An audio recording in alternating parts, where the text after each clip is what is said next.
DNA मित्रों, paper leak की समस्या के स्थायी समाधान के बदले जिस तरह इस पर सियासत हो रही है, इससे अवसरवादी शक्तियों को साजिश का मौका भी मिल रहा है। ये अवसरवादी नकाब पहनकर पुलिस और पत्रकारों पर हमला कर रहे हैं, अराजकता फैला रहे हैं, छात्रों के अधिकारों की लड़ाई को भटका रहे हैं। मित्रों, हर कोई चाहता है कि इस समस्या का समाधान हो, छात्र आंदोलन में हिंसा ना हो। फिर वो कौन है जो व्यवस्था को बंधक बनाकर हिंसक तांडव की साजिश रच रहे हैं? अब वो इतने बेलगाम हो गए हैं कि जिस कॉकरोच जनता पार्टी के आह्वान पर सड़क पर उतरे हैं, उसके नेताओं के खिलाफ भी शाब्दिक हिंसा करने लगे हैं। सवाल यह कि शांतिपूर्ण आंदोलन में हिंसा की साजिश करने वाले ये तत्व कौन है? इन अराजक तत्वों के पीछे की अदृश्य शक्तियां कौन हैं? कौन है जो नहीं चाहता कि पेपर लीक की समस्या का शांतिपूर्ण समाधान हो? इन सवालों के साथ अब हम छात्र आंदोलन को भटकाने की साजिश करने वाले नकाब पोशों का डीएनए टेस्ट करेंगे। मित्रों, प्रसिद्ध अमेरिकी सामाजिक और मानवाधिकार कार्यकर्ता मार्टिन लूथर किंग जूनियर का मानना था कि एक वास्तविक और शांतिपूर्ण आंदोलन को तब सबसे बड़ा खतरा होता है जब भीड़ की मानसिकता का फायदा उठाकर कुछ शरारती तत्व अपनी व्यक्तिगत नफरत को जायज ठहराने के लिए हिंसा का सहारा लेते हैं। छात्रों के अधिकारों के लिए जारी आंदोलन में भी कुछ ऐसा ही होता दिखाई दे रहा है। दिल्ली के जंतर मंतर पर चल रहे छात्र आंदोलन को क्या कुछ उपद्रवियों ने हैक करने की कोशिश की है, साजिश की है? क्या इस आंदोलन की दिशा भटकाने का षड्यंत्र हो रहा है? ऐसा क्यों कहा जा रहा है? इसे समझने के लिए सबसे पहले एक तस्वीर देखिए। अब जो वीडियो हम आपको दिखाने जा रहे हैं उसे बहुत ही ध्यान से देखिएगा। मेरी बाईं तरफ आप एक तस्वीर देख रहे हैं जो अब से करीब 24 घंटे पहले की है। कैनॉट प्लेस में टॉलस्टॉय मार्ग के पास हुए हंगामे का ये वीडियो है। कुछ उपद्रवी पुलिस पर पथराव कर रहे हैं। पुलिस के जवानों पर पत्थरों और कांच की बोतलों से हमला किया जा रहा है। लाठी डंडे से पुलिस के जवानों को निशाना बनाया जा रहा है। ध्यान से देखिए, इस भीड़ में कई उपद्रवी ऐसे हैं जिन्होंने अपनी पहचान और अपना चेहरा छिपाने के लिए मास्क या नकाब पहन रखा है। क्या सचमुच में ये छात्र हैं? क्या ये शांतिपूर्ण आंदोलन कर रहे छात्रों के सहयोगी हैं? क्या ये सच में छात्रों के अधिकारों के लिए जारी लड़ाई लड़ने आए हैं? मित्रों, मैं आपको न्यूज वॉल पर एक बार फिर इन नकाबपोश उपद्रवियों की तस्वीर दिखा देता हूं।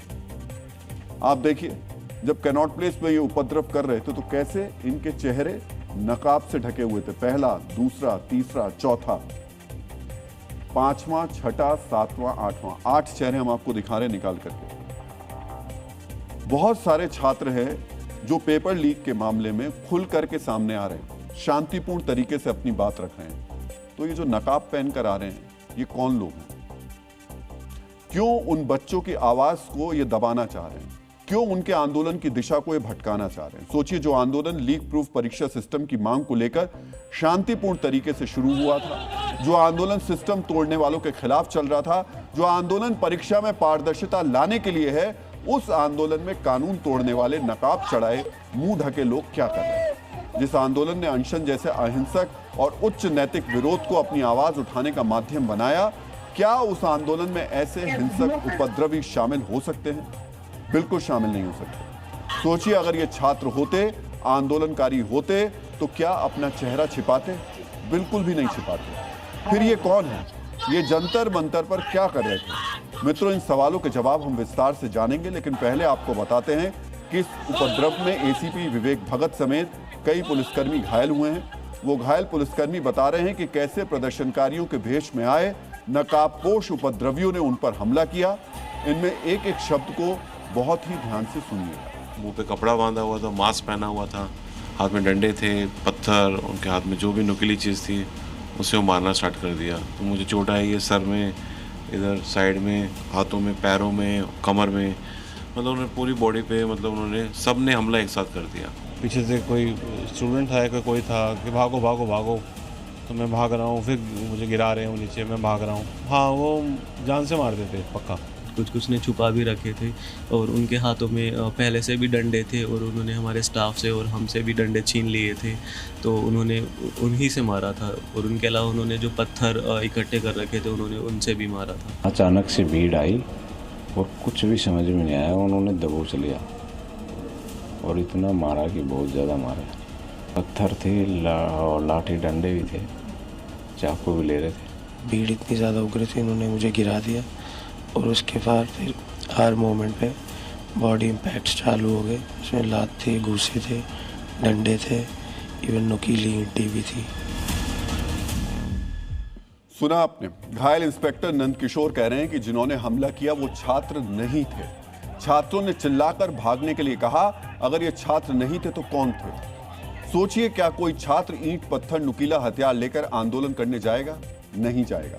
क्या कोई छात्र आंदोलन स्थल की सुरक्षा के लिए तैनात पुलिस वालों को निशाना बनाएगा? नहीं बनाएगा।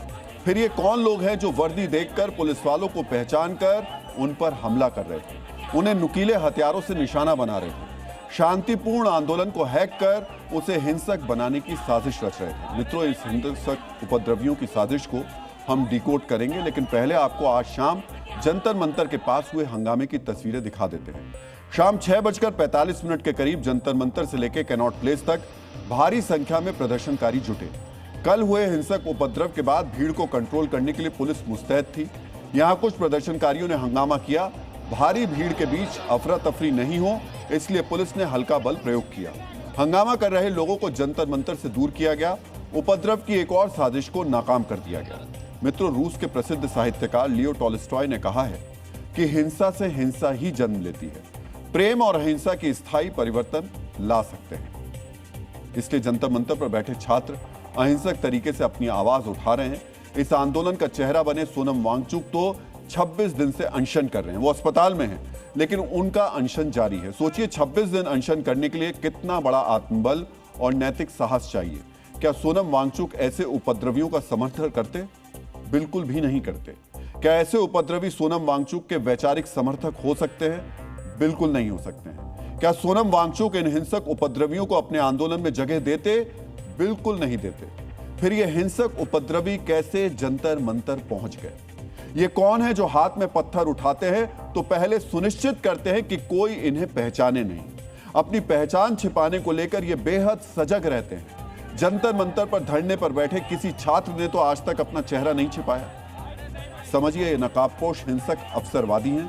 ये परीक्षा के सिस्टम को लीक प्रूफ बनाने के पवित्र और बड़े उद्देश्य से शुरू किए गए आंदोलन को भटकाने की साजिश रच रहे हैं, इसे कमजोर कर रहे हैं। आंदोलन के नाम पर हिंसक मनमानी कर रहे हैं। इनकी हिंसक मनमानी और दुस्साहस इतना बढ़ गया है कि जिस कॉकरोच जनता पार्टी के आह्वान पर जंतर मंतर पर आंदोलन चल रहा है, उसी पार्टी के नेताओं पर ये अवसरवादी शाब्दिक हमले कर रहे हैं, उन्हें शाब्दिक हमले से घायल कर रहे हैं। सोचिए, आशुतोष रांका और सौरभ दास बातचीत के लिए जेपी नड्डा से मिलने गए थे। इस पर भी शाब्दिक हिंसा करने वाले अवसरवादियों को आपत्ति है। ये छात्र आंदोलन को अपनी लाठी से अपनी मनमर्जी वाली दिशा में हाँकना चाहते हैं। ये चाहते हैं कि बातचीत ना हो, परीक्षा व्यवस्था को साफ सुथरा बनाने के लिए किसी एक्शन प्लान पर सहमति नहीं बने। ये आंदोलन के नाम पर उपद्रव करना चाहते हैं, अपना सेलेक्टिव एजेंडा चलाना चाहते हैं। इसलिए सीजेपी के नेता भी कह रहे हैं कि आंदोलनकारियों को भड़काओ मत, उन्हें उकसाओ मत। जो जंतर मंतर पर आशुतोष रांका पर शाब्दिक हमला कर रहे थे और जो पुलिस पर पथराव कर रहे थे, ये सभी एक वैचारिक सूत्र से बंधे हुए हैं। इन्हें छात्रों के भविष्य की फिक्र नहीं है। इन्हें सोनम वांगचुक के उच्च नैतिक मूल्यों में भरोसा नहीं है। ये अपने सेलेक्टिव एजेंडे के लिए शांतिपूर्ण आंदोलन को उपद्रव में बदलना चाहते हैं। ये चंद अवसरवादी चाहते हैं कि छात्र आंदोलन हिंसक हो जाए। ये एक तरफ जंतर मंतर पर आंदोलनकारियों को हिंसा के लिए भड़काते हैं, दूसरी तरफ पुलिस पर पथराव कर पुलिस को एक्शन के लिए उकसाते हैं। ये सिर्फ पुलिस पर ही हमला नहीं करते, मीडिया को भी निशाना बनाते हैं। दिल्ली से लेकर पटना तक ये पत्रकारों पर हमले कर रहे हैं। क्यों? क्योंकि ये हिंसक उपद्रवी नहीं चाहते कि जिम्मेदार मीडिया छात्र आंदोलन की सही सच्ची तस्वीर देश को दिखाए। ये नहीं चाहते कि छात्रों की बात सिस्टम तक पहुंचे।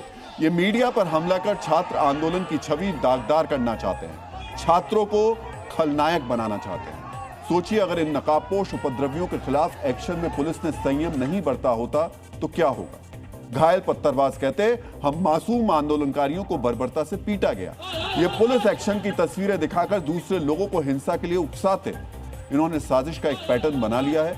अचानक से पुलिस को निशाना बनाओ, पूरी भीड़ को हिंसा के लिए उकसाओ और अगर पुलिस कार्रवाई करे तो सिस्टम पर सवाल उठाओ। पुलिस एक्शन की तस्वीरें दिखाकर दूसरे लोगों को हिंसा के लिए भड़काओ। डीएनए मित्रों, प्रसिद्ध लेखक अल्बर्ट कामू ने कहा है कि क्रांति और आंदोलन का उद्देश्य जीवन की रक्षा करना है, ना कि तबाही। जब आंदोलन में हिंसा की साजिश प्रवेश करती है तो वो आंदोलन खुद एक तानाशाही बन जाता है। नकाबपोश उपद्रवी छात्र आंदोलन को हिंसक तानाशाही के रास्ते पर ले जाने का षड्यंत्र रच रहे हैं। ये छात्रों के हितैषी नहीं है, ये परजीवी हैं, ये वो पैरासाइट हैं जो छात्रों के आंदोलन को अपने सेलेक्टिव एजेंडे के लिए इस्तेमाल करना चाहते हैं। ये अवसरवादी अपने सेलेक्टिव एजेंडे के लिए सिस्टम का विरोध करना चाहते हैं, लेकिन इनके समर्थन का आधार बहुत संकुचित है, इनका दायरा बहुत छोटा है, ये अपने बलबूते पर कोई आंदोलन नहीं कर सकते हैं। इसलिए ये हिंसक अवसरवादी छात्रों के आंदोलन को हैक कर उसकी दिशा भटकाने की साजिश रच रहे हैं। ये छात्रों के आंदोलन को मिल रहे समर्थन को अपने सेलेक्टिव एजेंडे के पक्ष में मोड़ना चाहते हैं। मित्रों, इनसे बहुत सावधान रहने की आवश्यकता है। जंतर मंतर पर आंदोलन कर रहे छात्रों को, सरकार को, मीडिया को, हर सजग आदमी को इन हिंसक अवसरवादियों से सतर्क रहना होगा। जो छात्र जंतर मंतर पर शांतिपूर्ण धरना दे रहे हैं, उन्हें देखना होगा कि उनके बीच कोई उपद्रवी घुसपैठ नहीं करे। कॉकरोच जनता पार्टी के नेताओं को सुनिश्चित करना होगा कि उनके नेतृत्व में चल रहे आंदोलन में हिंसक सेलेक्टिव एजेंडाधारी प्रवेश नहीं करें। सरकारी एजेंसीज को शांतिपूर्ण आंदोलन को हिंसक बनाने की साजिश करने वालों को पहचानना होगा। मीडिया को भी अपनी जिम्मेदारी निभाते हुए यह बताना होगा कि छात्रों और उपद्रवियों में अंतर है। दक्षिण अफ्रीका के राष्ट्रपति रहे नेल्सन मंडेला ने कहा है कि शांतिपूर्ण आंदोलन की आत्मा नैतिक शक्ति में है। हिंसा की साजिश इस आत्मा को भीतर से मार देती है। डीएनए मित्रों, नकाब पहनकर अपनी पहचान छिपाकर पुलिस पर पथराव छात्र आंदोलन की आत्मा की हत्या की साजिश है। ऐसा करने वाले हिंसक अवसरवादियों की पहचान सामने लानी होगी, तभी ये उपद्रवी अपने मकसद में नाकाम होंगे। ये सेलेक्टिव एजेंडे वाले अवसरवादी बेनकाब होंगे। छात्र आंदोलन को हैक करने की इनकी साजिश नाकाम होगी।